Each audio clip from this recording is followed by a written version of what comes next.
You were tricked into building the matrix you're stuck in. A lot of people say, but the Bible is true. Look, these things actually happened. Of course they did, because we were taught to believe them, and belief creates reality. The world isn't solid.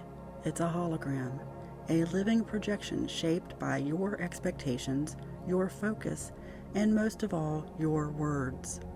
Words are spells. That's why it's called spelling. Every word is a seed. Every belief is a blueprint. When you speak, think, or agree with something deeply enough, your mind, which is a holographic transmitter, reflects that belief into your outer world. So, when generations upon generations believed in a wrathful God, in a fiery hell, in a coming apocalypse, what did we create? Hell on earth. Division, war, fear. Not because God willed it, but because we visualized it together, powered by faith in fear. This is the divine matrix, a spiritual simulation built through collective consciousness. And the architects, not just governments and secret societies, but religion. Religion was the original spell. Not faith, not love, not Christ, religion. It told you God is outside of you. You are sinful. You must obey. And knowledge is dangerous. It told you that Jesus was up there far away and coming back with a sword. But let me tell you something. Jesus existed, but he also exists within you. He is both a man in history and a blueprint of divine awakening. When he said, "I am the way, the truth, and the life," he wasn't asking for worship. He was showing you the path of awakening. Because Jesus is Kundalini rising. He is the serpent lifted on the staff. He is the Christ oil anointing your brain. Your narrator has a hard time getting through this without becoming emotional. When you activate your divine memory, the kingdom of heaven is within you. You will do even greater things than I have done.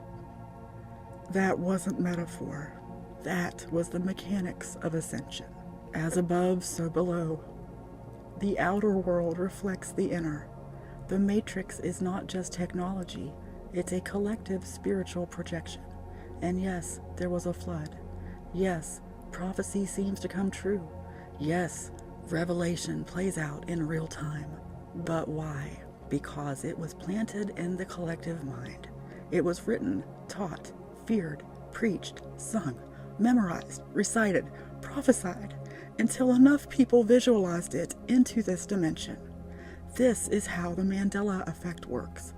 Reality shifts based on mass consciousness, and we were tricked.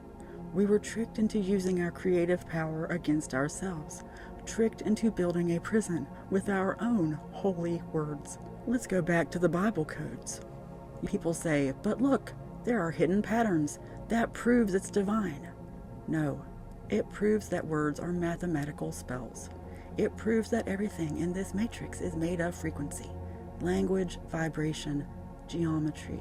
The same patterns that recur in nature also recur in writing. They recur in everything in this divine matrix. You will find codes in every book because this entire realm is coded. But that doesn't make it holy.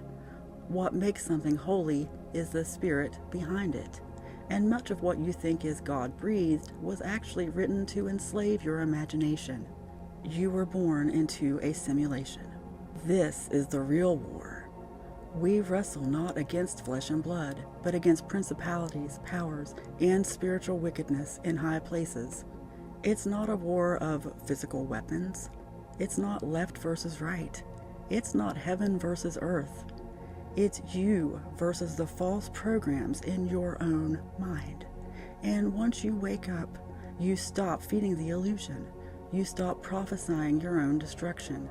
You stop praying to a God that lives outside you, and you start becoming what you were always meant to be, a co-creator in the divine matrix, a vessel of Christ consciousness, a holographic being of living light.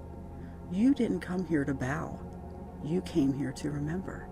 And now the remembering begins.